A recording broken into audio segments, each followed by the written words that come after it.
भीम और जरासंध का महायुद्ध। बहुत समय पहले की बात है। पांडवों के सबसे बलवान भाई भीम और भगवान कृष्ण एक बड़े मिशन पर निकले। उनके साथ अर्जुन भी थे। उन्हें मगध के अहंकारी और शक्तिशाली राजा जरासंध को रोकना था, जिसने कई राजाओं को बंदी बना रखा था। कृष्ण जानते थे कि जरासंध को सीधे युद्ध में हराना मुश्किल है। कृष्ण के सुझाव पर तीनों ने साधारण ब्राह्मणों का भेष बनाया। उन्होंने रेशमी वस्त्रों की जगह सूती कपड़े पहने और मगध की राजधानी में प्रवेश किया। वे सीधे राजा जरासंध के महल में पहुंचे। जरासंध ब्राह्मणों का बहुत सम्मान करता था, इसलिए उसने उन्हें अपने दरबार में बुलाया। कृष्ण ने मुस्कुराते हुए जरासंध से कहा, हम यहाँ दान लेने नहीं बल्कि तुम्हें युद्ध की चुनौती देने आए हैं। जरासंध ये सुनकर चौंक गया। उसने कृष्ण और भीम के बलिष्ठ हाथों को देखकर पहचान लिया कि ये ब्राह्मण नहीं, योद्धा हैं। उसने भीम को अपना प्रतिद्वंदी चुना। महल के अखाड़े में महायुद्ध शुरू हुआ।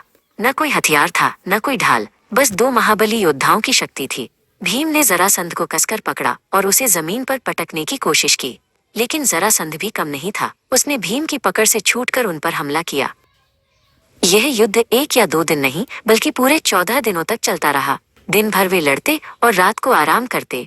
भीम जितनी बार भी जरासंध को जमीन पर पटकते, वो फिर से उठ खड़ा होता। भीम को समझ नहीं आ रहा था कि इस शत्रु को कैसे हराया जाए। भीम अब थकने लगे थे।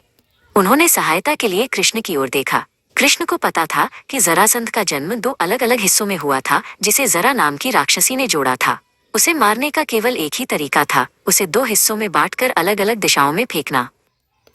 कृष्ण ने जमीन से एक छोटी सी सूखी टहनी उठाई। उन्होंने भीम का ध्यान अपनी ओर खींचा और उस टहनी को बीच से 2 हिस्सों में चीर दिया। भीम बड़े ध्यान से कृष्ण की हर हरकत को देख रहे थे। टहनी को फाड़ने के बाद कृष्ण ने उसके बाएं हिस्से को दाईं तरफ और दाएं हिस्से को बाईं तरफ फेंक दिया। भीम तुरंत समझ गए कि कृष्ण उन्हें क्या समझाना चाहते हैं। अगर शरीर के हिस्सों को विपरीत दिशा में न फेंका गया तो वे जादू से फिर जुड़ जाएंगे। भीम ने अपनी पूरी शक्ति बटोरी और दहाड़ते हुए जरासंध पर टूट पड़े।